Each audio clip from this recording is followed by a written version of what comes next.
Hello, everyone. We're back to Aesthetic Impact Informational Services' second part of Marty Rosenblatt's presentation on your subconscious mind, dreams, and clear open reception, precognition using remote viewing. The first webinar was 11 to 1 Eastern Time today. Then we had a break and watched the Milwaukee Brewers at New York Mets.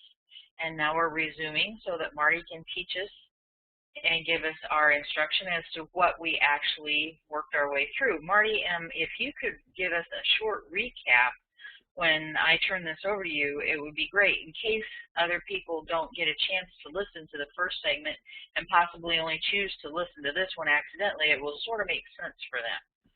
So anyway, hello, Marty. I should say hello. Thank you for being here with us. Thank you, Teresa. And let me turn this over to you. And okay, I'm going to try to share my desktop. There we go. Okay, in terms of a review, let's see. Do you want to turn your camera on? Okay. Oh, you already went to your desktop, didn't you? Yeah. Okay. You don't have to. Yeah. Okay. I don't have that pretty of a face anyway, Teresa. All right. I think the main thing I'd like to summarize would be here, and then we'll go into the new material, is this 1ARV protocol is all about communication through time, and in a linear sense, we do a remote viewing session, and most people who are listening here will understand that. There's a coordinate, they have an intention to describe something.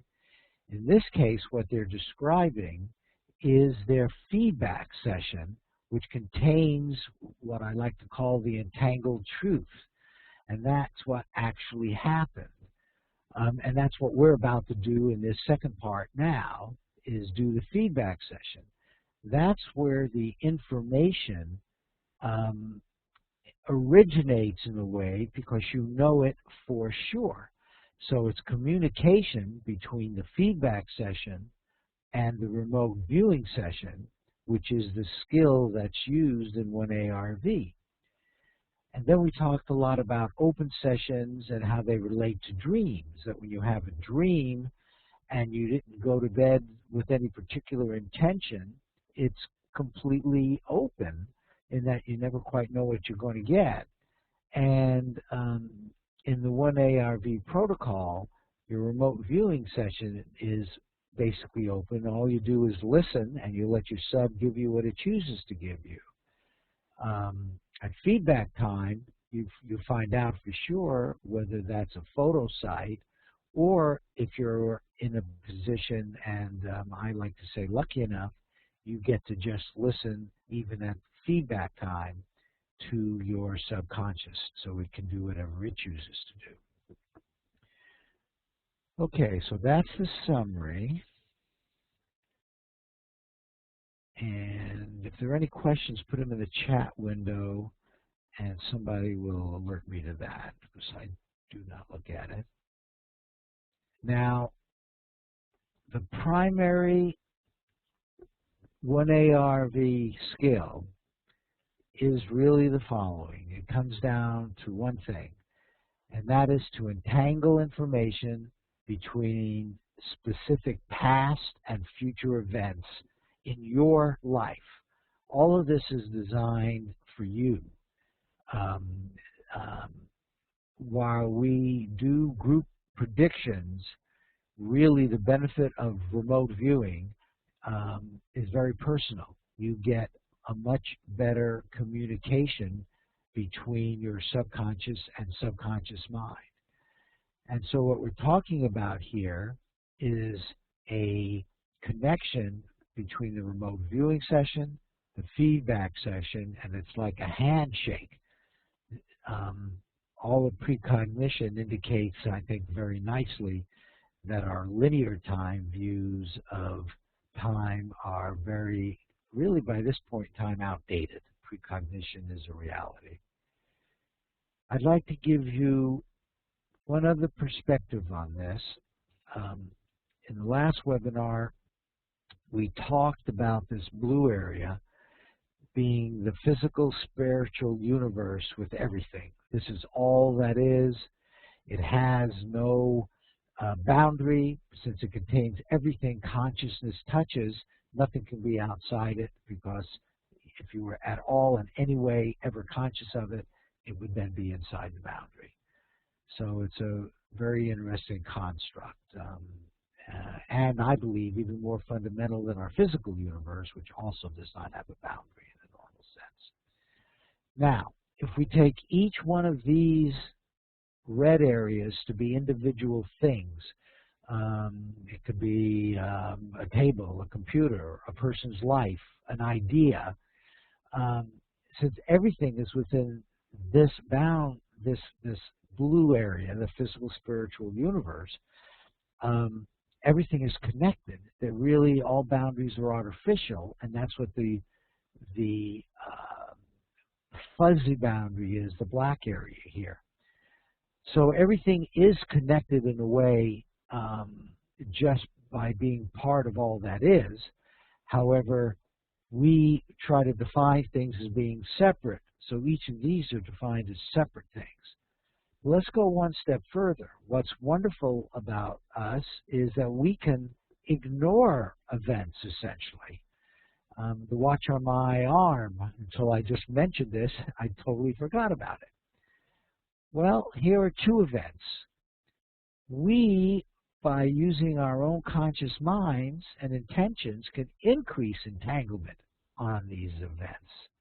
And so, if we were to consider one event to be doing your remote viewing session, another event being your feedback session, we now have the ability to entangle that in a stronger way.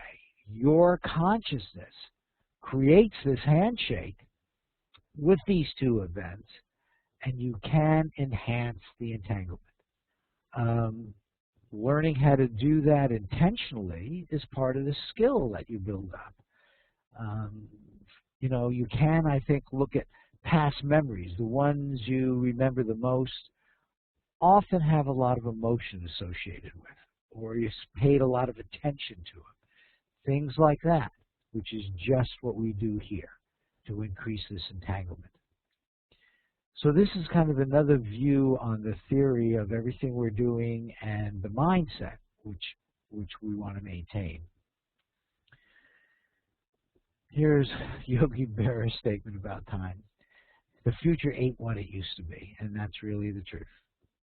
Notice in this whole discussion, we never really talk here about this being in linear time ahead of this, because in this all that is world, it doesn't really matter. What you're really working on is the entanglement. So the future ain't really what it used to be. Now, earlier, we did some sessions. So what we're about to do now is the feedback session. Now, it turns out, we can look at the game. Where's it there? No, wait. I have it here. Let's see if the game is over. But the score is 6-2. It may, in fact, it doesn't look. Oh, yeah, it is final. So it was 8 points. So we have a game where we now know who was on the side that will get photo sites. And that includes Teresa. So this is the other Teresa, Teresa Schnellman, and she couldn't be here, but she should be doing very much what I'm going to be doing and talking about here. And then we will, in fact, all be doing actual sessions, those of you who submitted sessions. But the idea here is her prediction was here, and she actually, and this is what I want to show you, she judged it herself, so she was a self-judger, and she gave it a ranking of 4 on the TARG scale of 0 to 7, which I had showed you earlier. And if you now look at her judging, I think you're all going to agree that it should be a 4, maybe even more, because let's take a look at it. Big and boxy, and here she drew a box. It's hard to find anything a whole lot more boxier than that. And there's even another box over here. Square, you know, again, that cartoon I showed about giving your sub a little space, not making a big difference about a difference between an orange and a tangerine. This may not be a square, but certainly close enough, and so is that. Black, right on. Now, spiral, looking at it now and knowing it's correct, when she was a judge, maybe you'd say there's spiral flow in here. Now, you could maybe say, okay, yeah, I see where maybe she might have gotten spiral out of that. But the judging, and that's probably why she only gave it a 4 as opposed to more, is certainly spiral is not as clear. Outside is clear, dirt is clear, brown. Now, I don't see any birds, but there might be birds, but she probably did not give herself credit appropriately for that.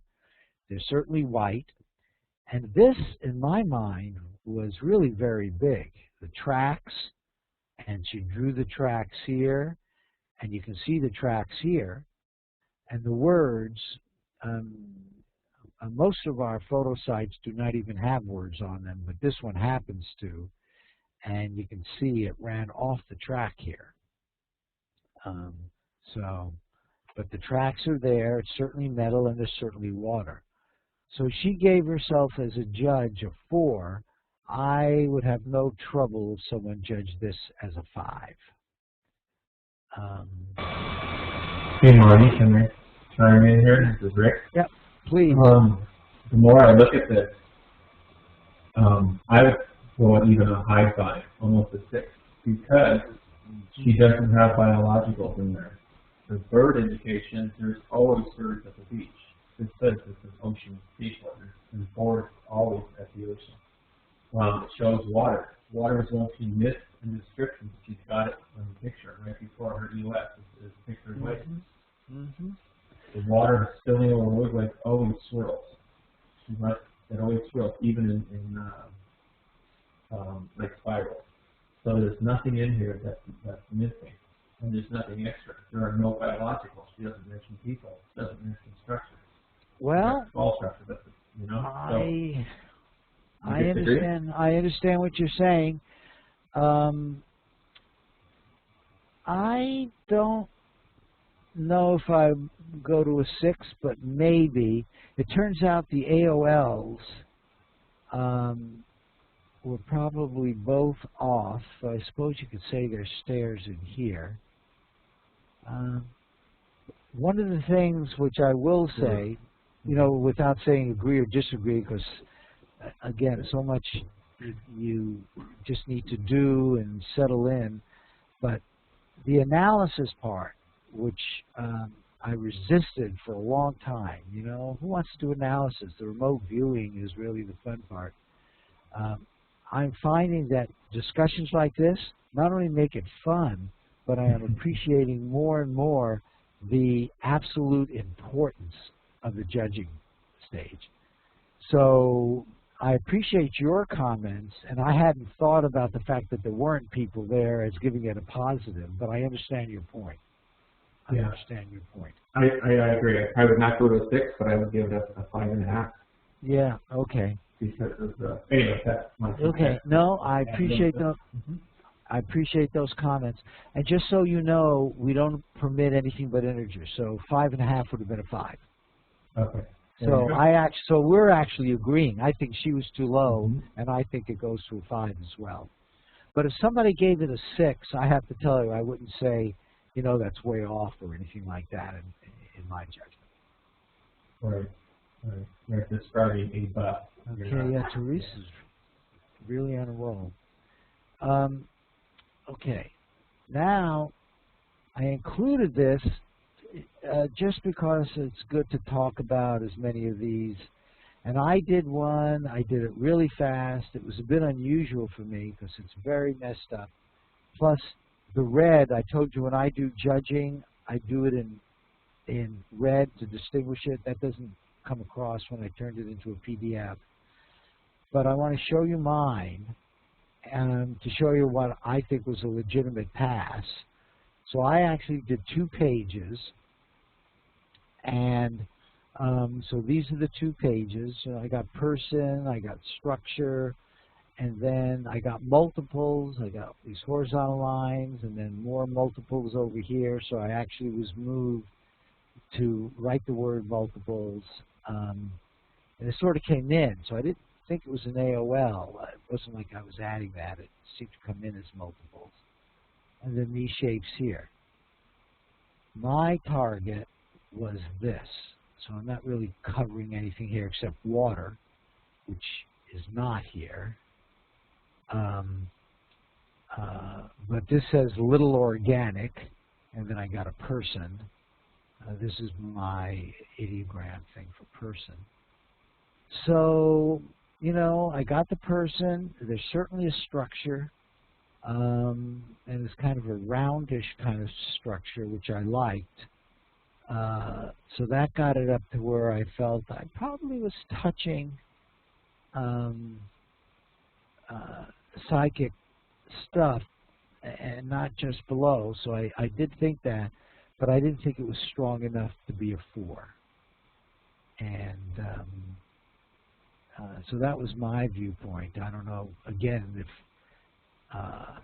Rick or anybody else wants to comment on that, go for it. Do you think this should have been less than a 4, less than a 3, or it was a 3, not a 4.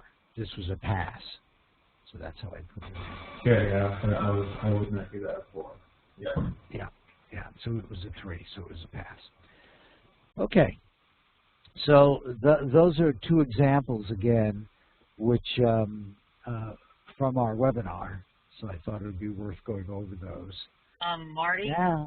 As an analyst, actually I've been listening and I downloaded the photo and tried to blow it up, but it doesn't work well. You can't get fine detail.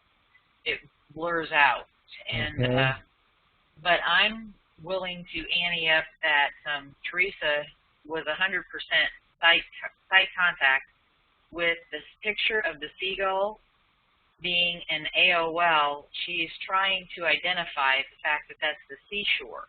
Mm-hmm. And you know there's biological driving the bus, so you know that's there. But actually, now that you're back, where are the tracks?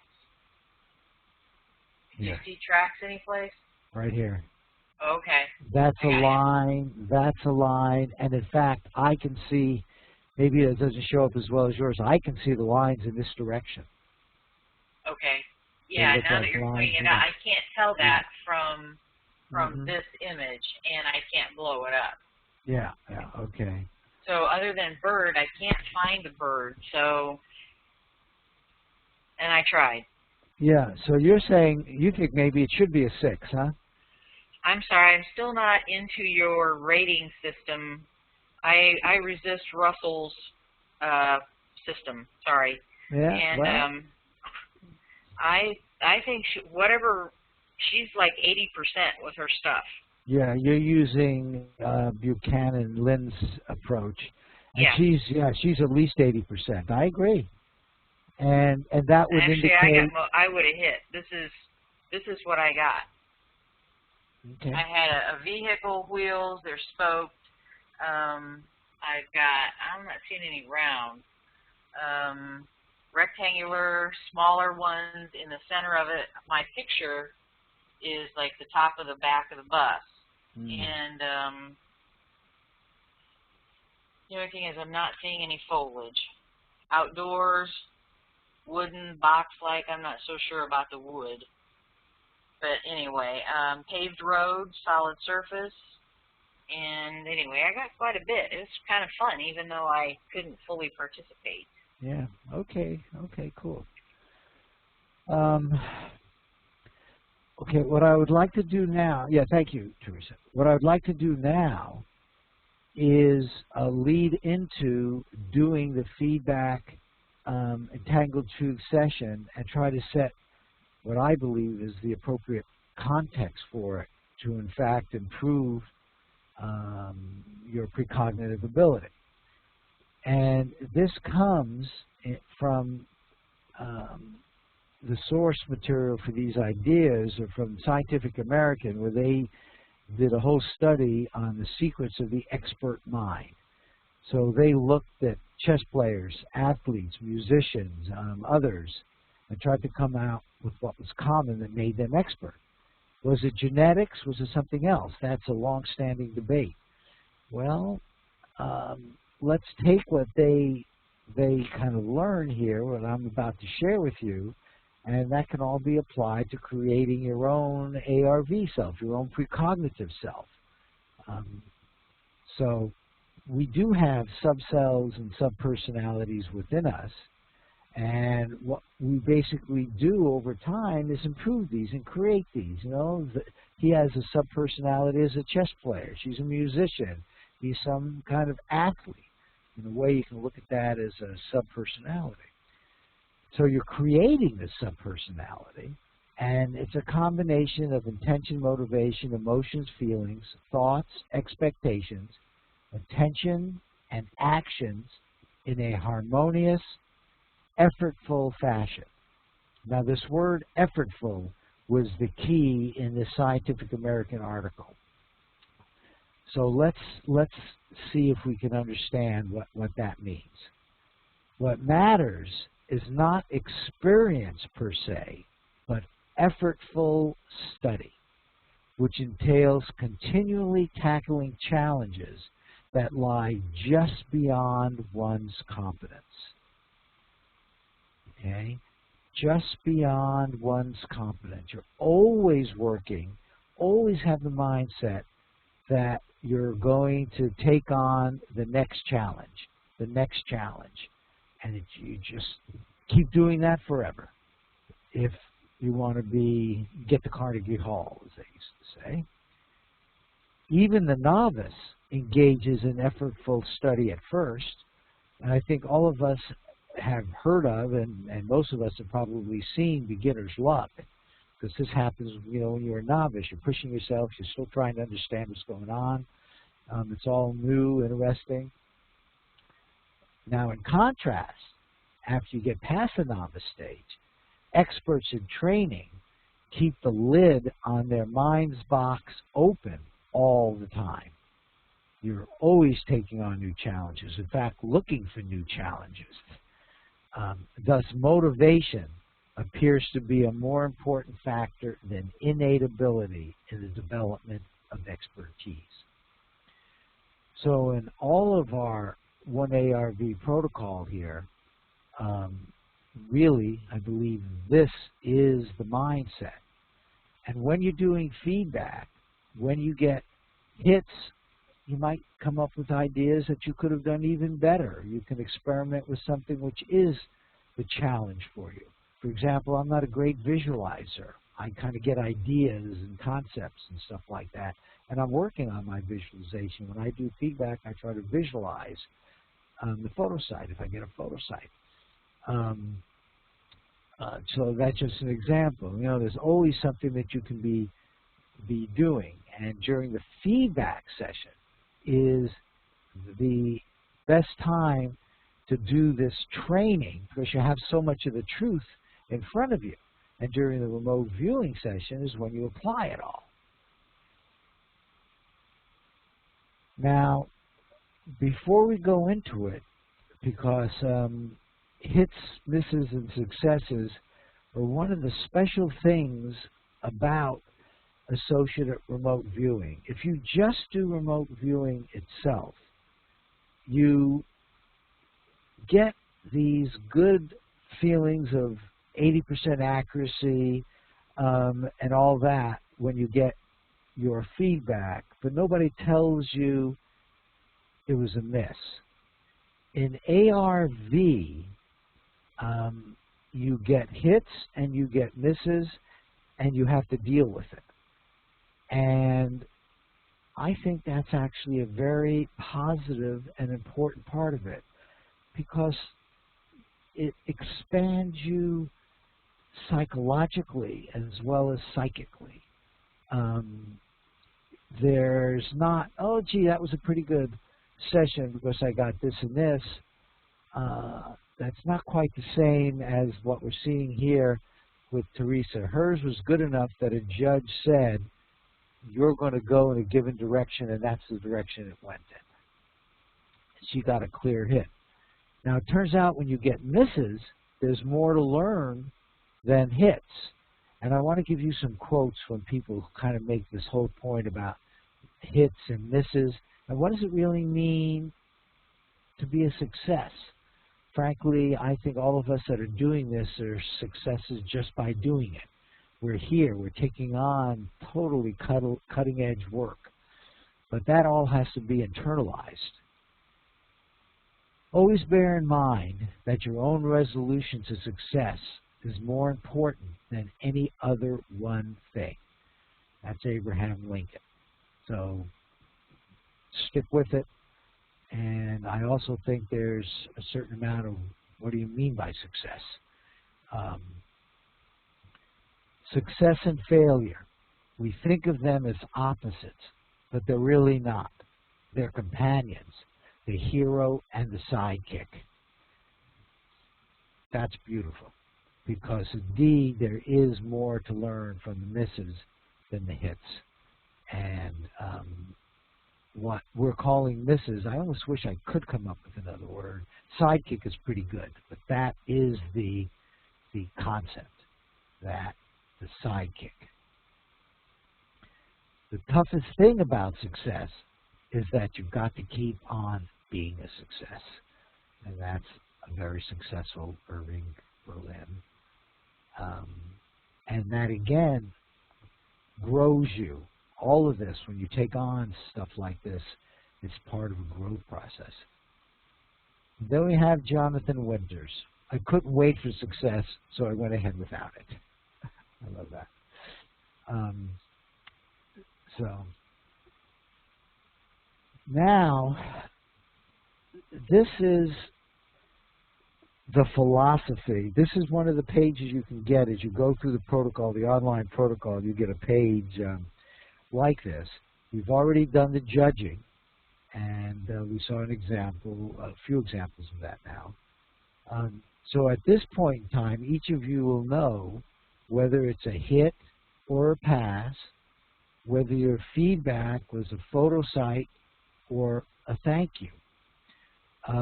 You will have gotten this in your email. Now, so you might have gotten either a picture, depending on which side you were on, or a thank you. It turns out I got a pass and a thank you. Teresa got a hit and the photo site. Now, question is, what do you do in your feedback session? And here it's feedback for entangled truth, because now you know the truth. You know where you are. On this sheet, you would circle these things, put your name and the date. If you get a hit or a pass, and remember the pass is a confidence ranking of 3, what we recommend is with the photo site, you just tangle away. You know, definitely enjoy yourself. You got a hit, that turns out to be, of course, really easy to do. But really get into the photo site, add the energy, make this an event to remember. And your remote viewing session can be looked as remembering the future. That phrase goes back quite a ways. I don't know who used it first, but it is quite accurate. Precognition can be viewed as remembering the future. Well, just like you remember the past, you want to make all of these and this an event to remember. And so that's pretty straightforward, and you can do that. If it was a pass, you might, in particular, pay a little more attention to what you could have done to make it maybe even a stronger entanglement, and take on the fact that that is one of the challenges you would like to do to become a better ARVer. So this is what we sometimes call the win side.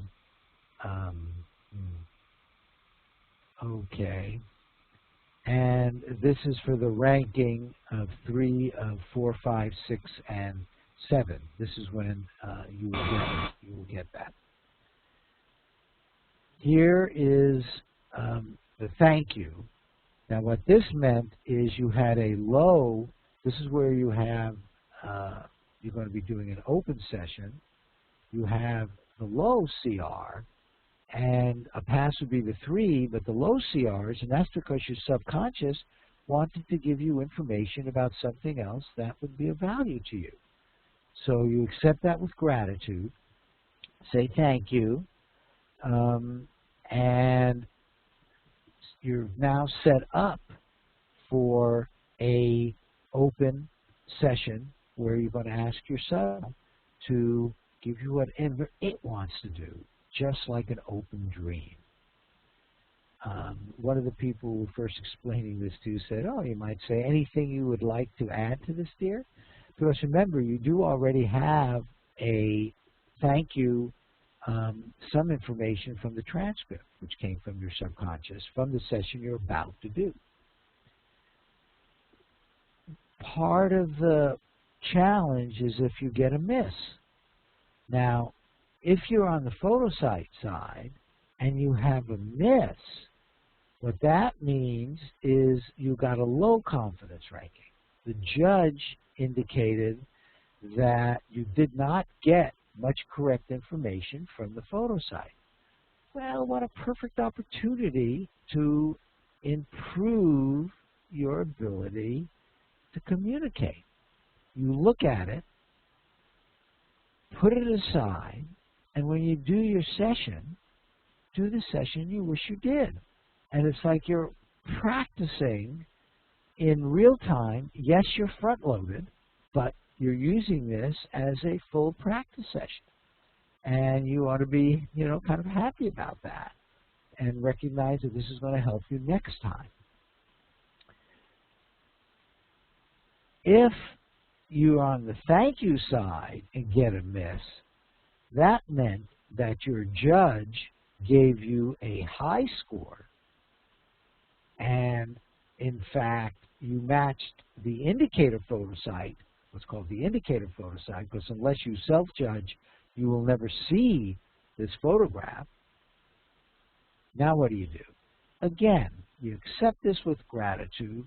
It's marvelous that we're able to play this challenging game at all, that we have our consciousness and can even think up wonderful things like this to do and play precognition.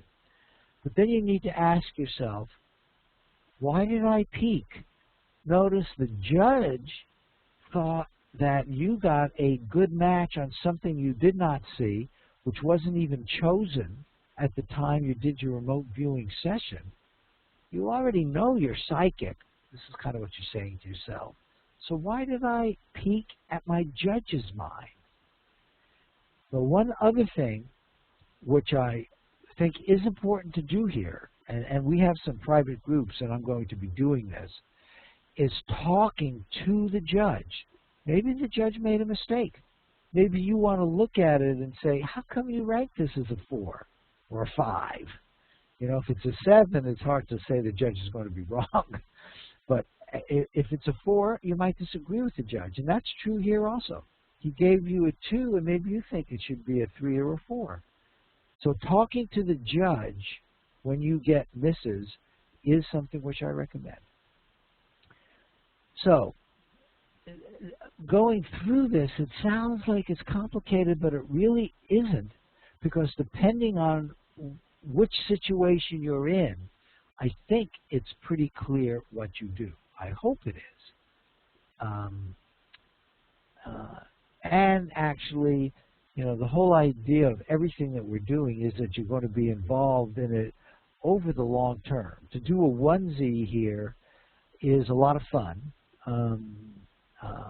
and no reason people shouldn't do it. I think it's great for them to understand this, but this is really intended, the protocol, to encourage people to do it over and over again and improve their precognitive capabilities. So then all of this just becomes second nature after a while. When you're happy, when you get a hit, you know, there's still always something to learn from virtually everything in life, and mostly be happy.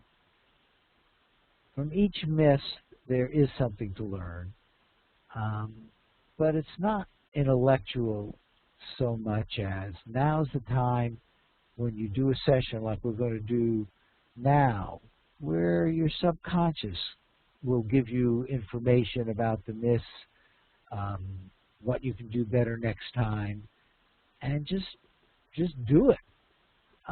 The misses are really the place you understand where your challenges are, whether it be something like peaking or, gee, my sessions aren't long enough so I wasn't able to get good information, or this is what feedback is all about, to work the challenges, discover them and work them. And you're learning about yourself. And again, keep this sense of joy around. It makes it easier, it makes it better. Plus, you know, when you look back at your life from a spirit viewpoint, why not have as many happy moments as you can? And that certainly includes what we're doing here. Okay. Now this chart is exactly the same chart as we use for the remote viewing. 75% of the discipline, according to Joe McMonagle, is this cool down, is getting into this place where you really are open to receiving the information that your sub has and that your sub, in fact, wants to give you. Remember, your sub's your friend. Your sub and you are intimately connected, really. We break this apart mostly for semantics and because we live in a kind of a physical world which is doing one thing and the subconscious is in the non-physical world, and we're building up that communication, but you're both of those. And in a moment, we're going to do a 7-minute feedback and tangled truth session. We now have some truth, so you can do this. And I also want to talk about this one again. This meaning of what success is.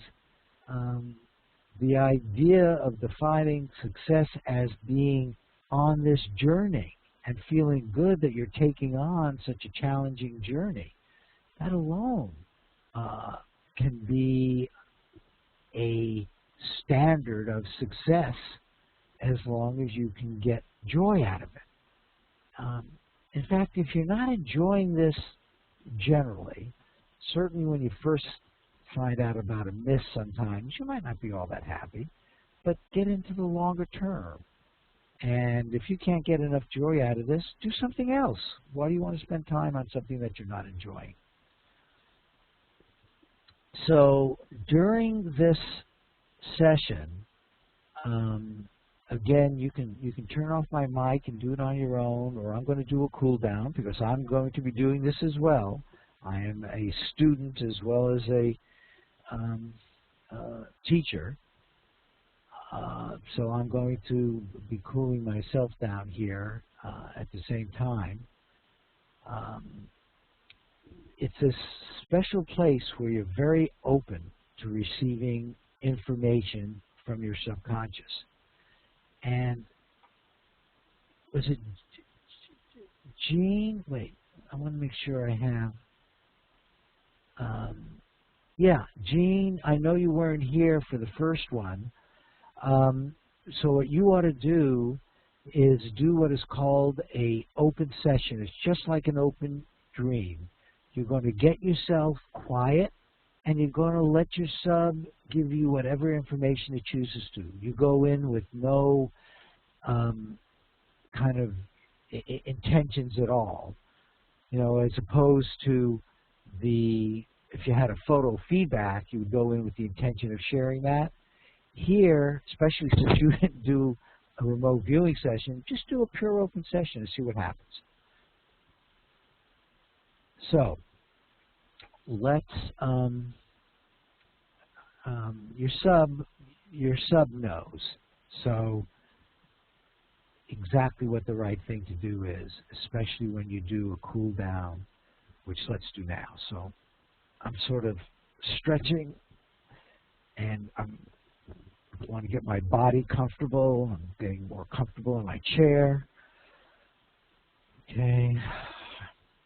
I'm taking some deep breaths and getting rid of everything that happened earlier now. When I stop, I'm writing down the time, so we get one. It's 57. Okay. Quiet. I'm focusing on my breathing and nothing else.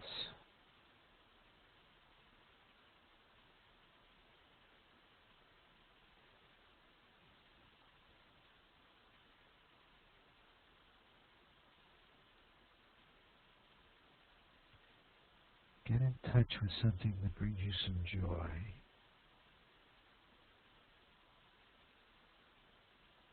Maybe some past event.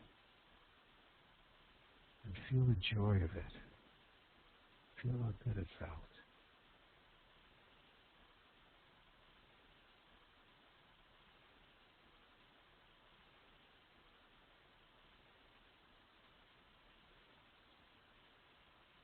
You're opening yourself up to receiving information from yourself.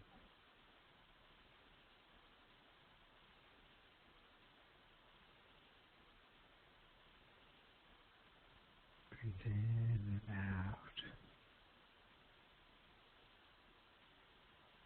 Feeling good.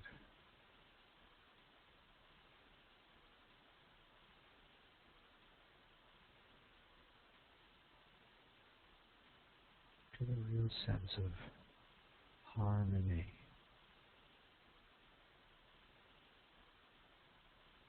Kind of a general connection through time between now and your RV session.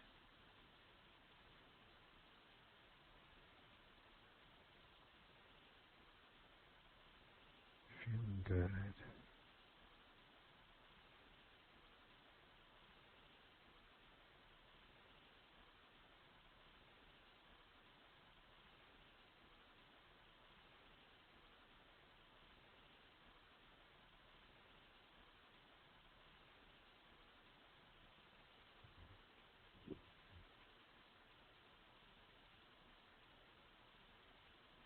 Describe your target.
winding down.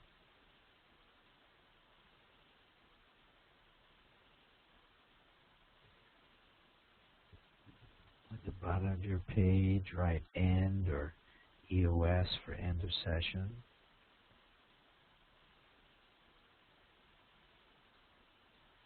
And then come on back to the physical world and your intellect, your left brain.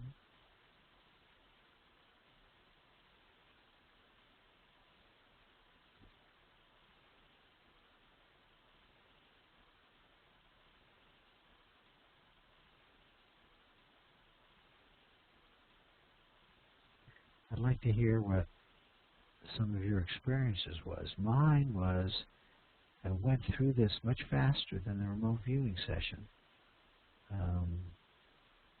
I didn't say it, but in my own feedback session, I was very aware of using what I call my remote viewing eyes or senses, and I hope that's what you do.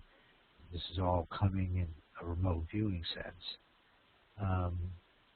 And I did get a lot more information. Now I know some of it was from memory, and I must admit those thoughts were going through my mind, and yet I really did, I don't know, I really had a good feeling. I had a feeling that I was getting the low-level kind of information that I hope to get next time when I do my remote viewing session. But I had a photo sight, and so that was my experience. Anybody else want to discuss their experience?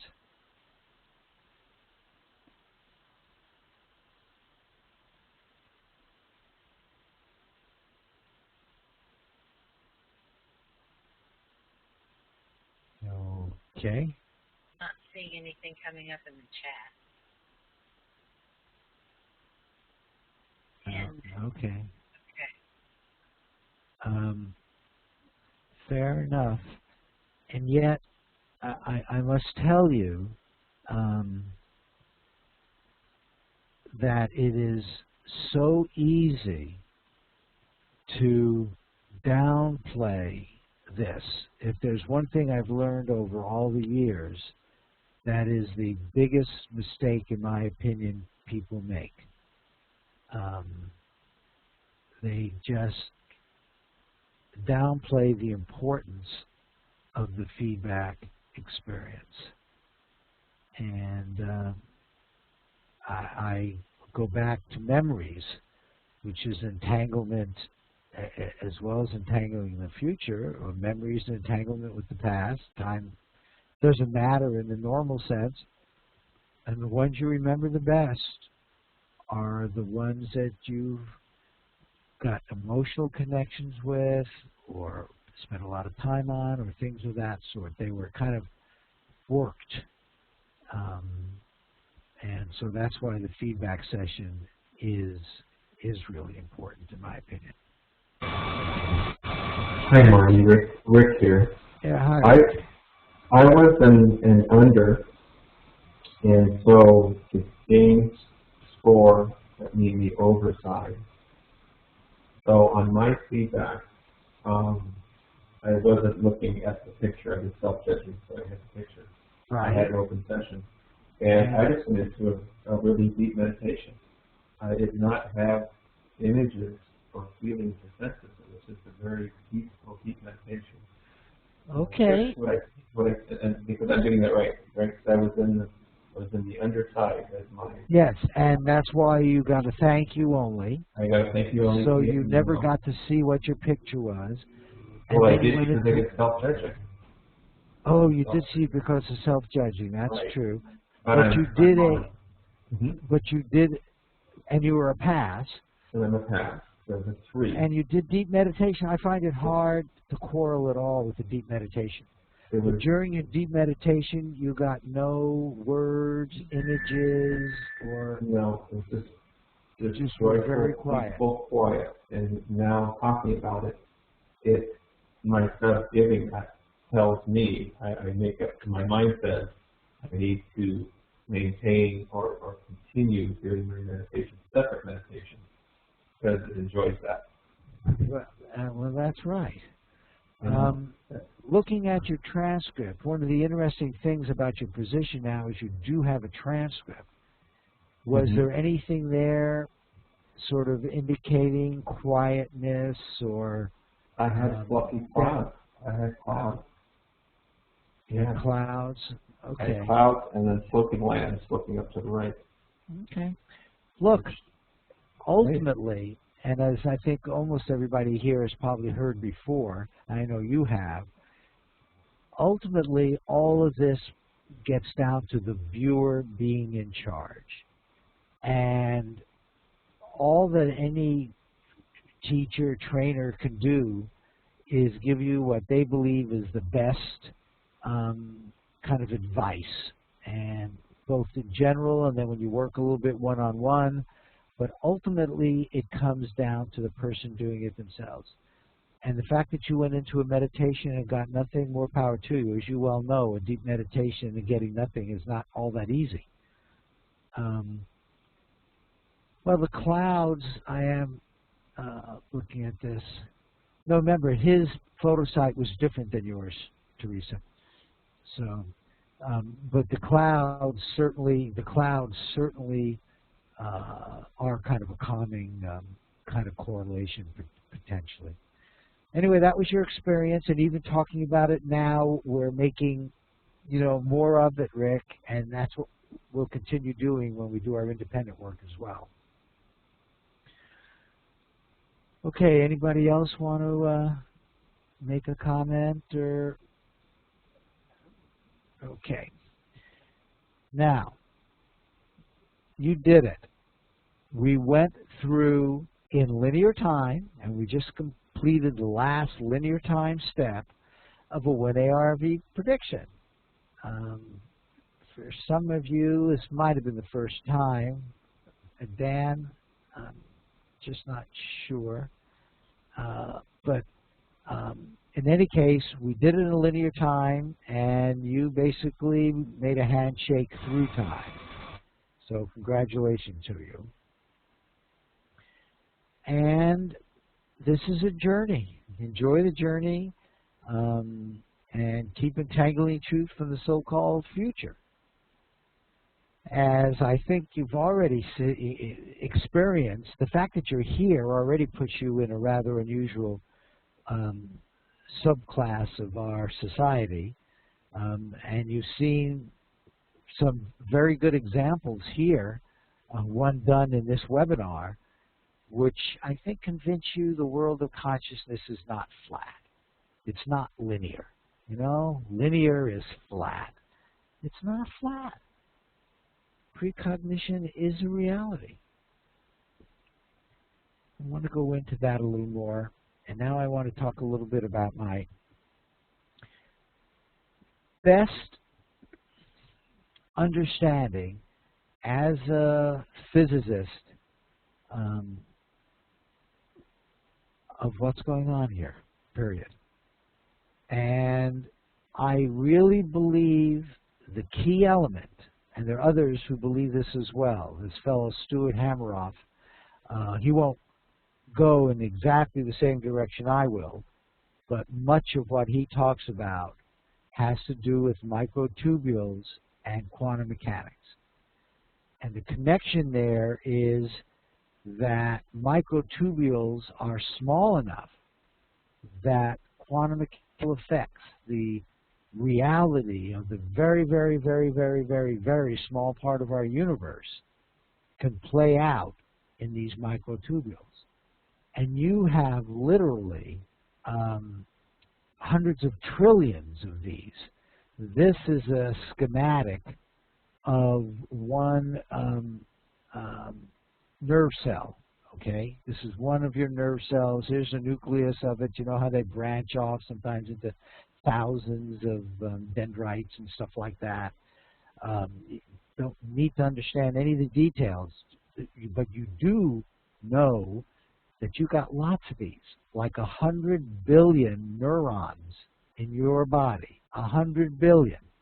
And there are thousands of microtubules in each of these. So you're talking hundreds of trillions. That's like infinite. I mean, that's like more stars in a typical galaxy, by far. You are a magnificent creature. Don't ever forget it. Here's an actual micrograph of microtubules. You know, they're not straight, they're real. These are real things in you, but they're very, very, very small. Now, the connection, in my opinion, and this is, Hammeroff won't go here, but this is the connection, in my opinion, is with what's called zero-point energy. That comes from the Heisenberg uncertainty principle, which is one of the two key principles in quantum mechanics. And the uncertainty principle basically says that when you get small enough in space or in time, you cannot get so small that you'll have zero energy for any perceptible period of time. In other words, you can't get to what we used to think was achievable, which was called absolute zero in temperature. Absolute zero would mean no motion, nothing going on, an absolute vacuum. We used to think between stars there was nothing. Well, even where we think there's nothing, there are spontaneous coming out of maybe a consciousness field.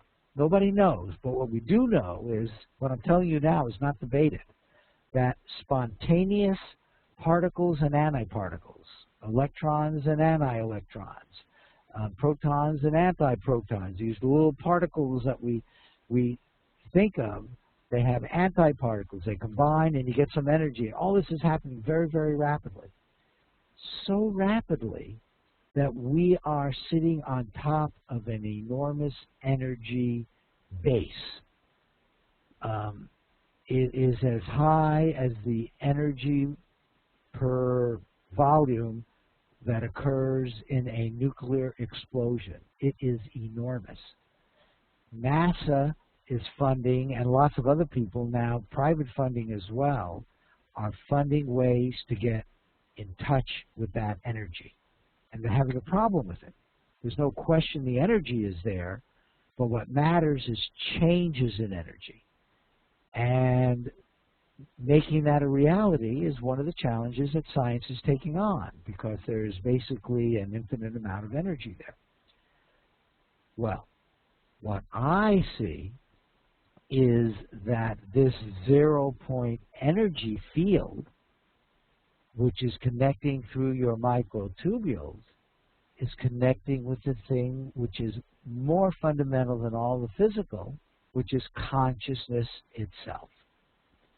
Your very experience of consciousness, which, yes, it's connected to all this physical stuff, but the consciousness itself is outside of the physical, superior to the physical, more fundamental to the physical. It gets to where we experience it while we're physical creatures through this mechanism of zero-point energy connecting through microtubules. Now, consciousness entangles life in more ways than this, so this one is pretty good. But I want you to understand how fundamental these microtubules are. If you look at paramecium, these are one-cell critters, live in the water. They're alive, they reproduce, they've been around for as long as we can tell, forever, you know. They go back as far as you can look at you know, cuttings from old earth, and you see remnants of things like this. So they're alive. They actually learn. They've done studies with this, and they can learn.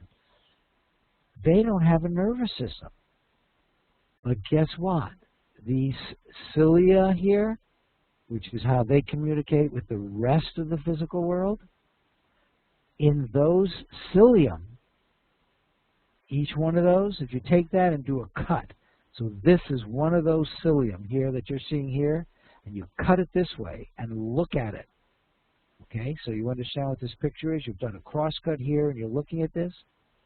Each of these are microtubules. Okay? And there are two in the center.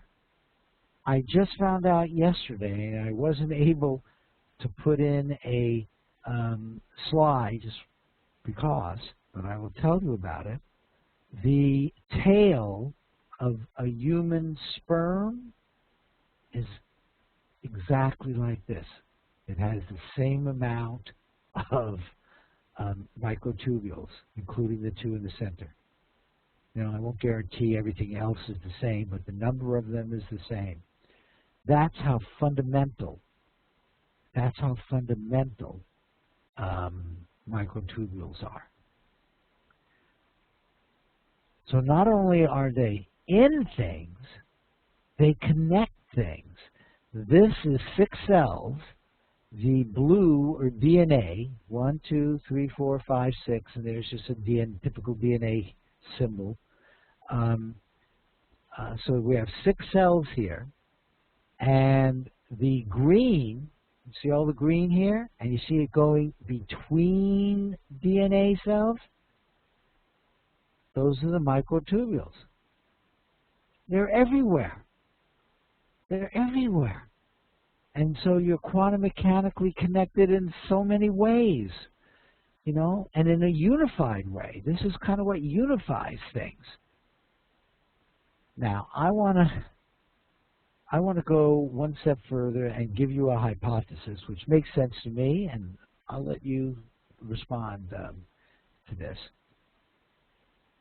I have a hypothesis of why when you disappear, if you remember, one of the first things I brought up when we were talking about dreams is how even your consciousness disappears from you during part of your sleep cycle.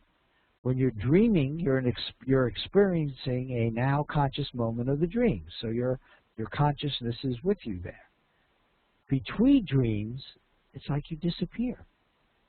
And yet, you come back. You wake up in the morning, and you're the same person as you were the night before. In my opinion, that is because of your DNA vibrations. What makes you unique in the physical world is your DNA. You got lots of DNA. You got lots of cells. Okay? And they're all connected quantum mechanically to this all that is, and you get to come back to the physical world with all those memories because the DNA kind of vibrations from the DNA are what stabilizes you in this physical world. But it is the microtubules are what connects you through zero-point energy and quantum mechanics with the most fundamental, which is the consciousness, all that is consciousness field. So that's my current model of pretty much everything. Okay, anybody? Okay. Now I want to talk, you know, that's pretty big picture. We're talking here pretty big picture stuff. That sounds, Rick, you want to go on? Every time I hear it, I get a little bit more, and it's a deep concept, Marty. And when you talk about them, what I want to do is sit there and think, not talk about it.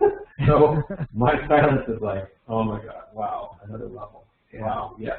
And then this new picture here is awesome. It shows the actual connection physically. Yeah, I know. I'm amazed every time I talk about it too. Yeah. And you know, one of the reasons I do these webinars and everything is I keep learning. Like I just learned about the sperm cells, how fundamental this all is, because I always try to come up with new material and stuff like that. And the silence of nobody commenting does not bother me, so that's fine. You know, everybody is getting what's just right for them. I want to talk about big dreams here. The big dream that I have is to integrate what I call neglected capabilities of consciousness. And that's things, okay, and I think you know what I mean. Consciousness really has these big capabilities. And, whoa, that's a terrible sentence. But the idea holds. Integrate these neglected capabilities of consciousness into our society. I believe the place you start, and it may even be sufficient, is to get yourself to be better and better and better at this, and be willing to go public with it. There's some people who are working and they stay very, very private. Now, everybody's subs are connected, and so maybe there's even some sharing there, and I'm not going to speak for anybody else, so I'll take that back. Everybody can do what they want. My dream is people will go public with this, because that's the only way it's going to get integrated into our society. We already have lots of examples, but lots is a handful of people who have started companies using their remote viewing. That's terrific. We have more companies that are doing this consciousness kind of healing in one form or another. But if you look at society as a whole, I believe we are still kind of a minuscule part of our society in terms of the impact on our society. We're still back in the old paradigm. And we need to move into a new paradigm where things like precognition, things like self-healing, most healers, all the healers I know, will tell you all they're doing is activating the healing of the magnificent human body. So it's really self-healing, and being able to bring that into society, that is part of this big dream. I came across a quote. So often do the spirits of great events, this is very Jungian. You know, we talk about, and we have a sense, I think most of us, of an individual spirit. But events can have spirits as well. Everything that's associated with an event is a thing, right? So I sort of use the word thing, but thing means spirit. It's got a boundary, it's developed, it's created. It's a spirit, it's a thing. So often do the spirits of great events stride on before the events, and in today already walks tomorrow. And I really believe that's where we are. We are the manifestation right now in the physical world, taking on what are indeed great events.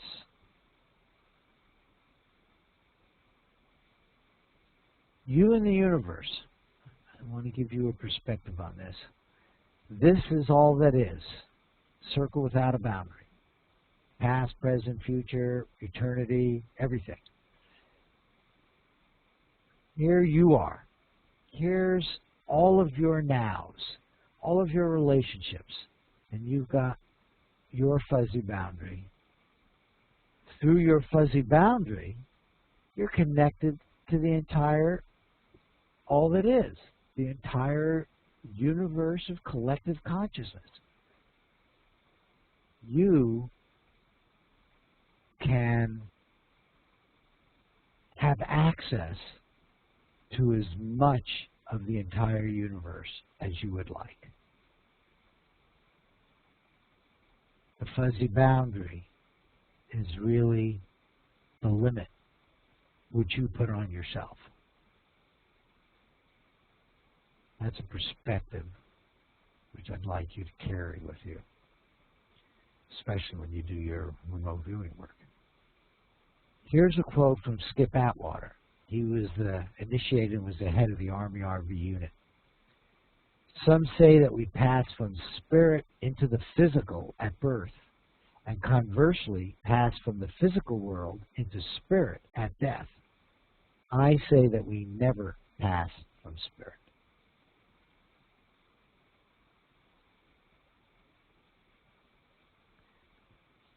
I love it. Okay, so that really concludes the formal part of the webinar. The 1ARVing, you can go to this link, and everything is online, instructions on what to do if you've forgotten what we did today, and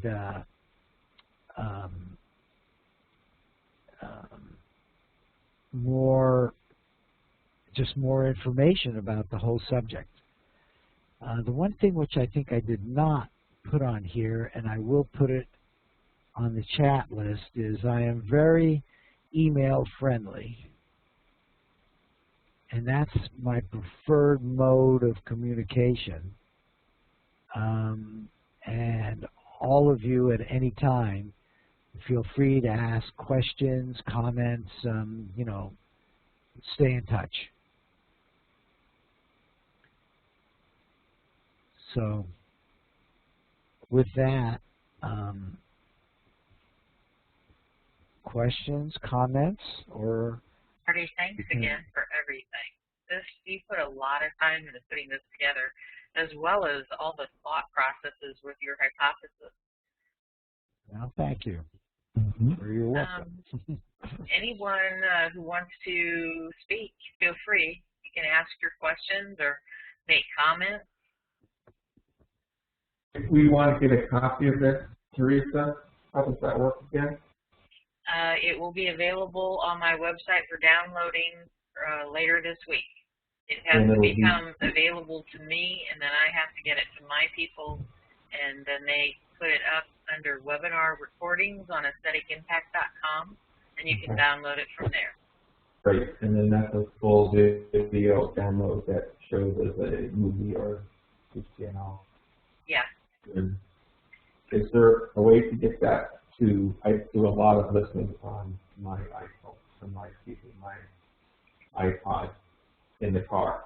Is there a way to get the audio portion of it and listen to it without the video? Is that not possible? I think so. I'll have to look into that.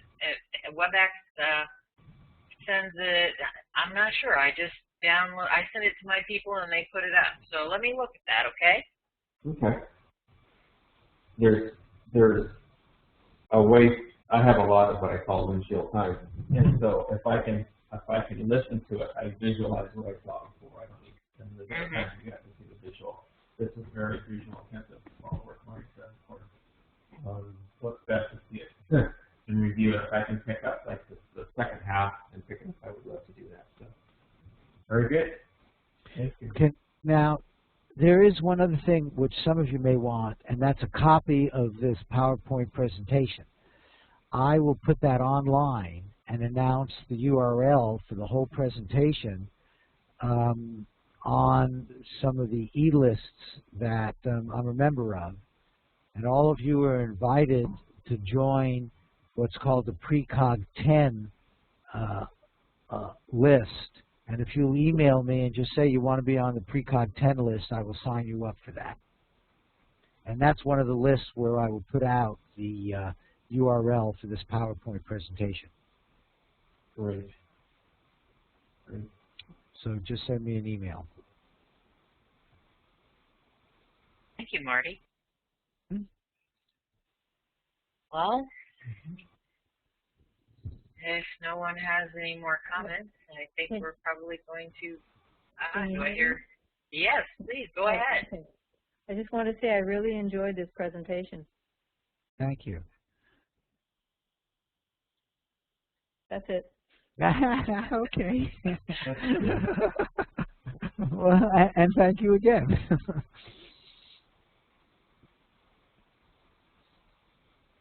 Okay, Teresa, and thank you for providing this format. I appreciate that. Oh, you're welcome. All right, well, everyone, please check back to my website and aestheticimpact.com as well.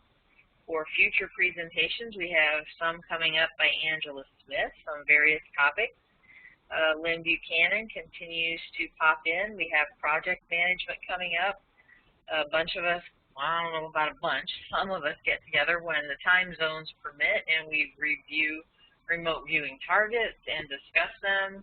We're having some exercises where you develop your senses and some discussion regarding those. Lori Williams is planning on having an interview in Spanish so that we can get that down, and anybody who has that as a primary language is able to access the information about controlled remote viewing. And I think, and Paul Smith is trying to put something together in between his jaunts to Europe and teaching his classes. So we have a lot of stuff coming up. So keep checking back, and you never know when you might find something that you think is interesting. Thank you, Teresa. You're welcome, Rick. All right, I think we will probably go ahead and call it a day. Thanks, everyone, for coming. Bye. Bye now. Bye.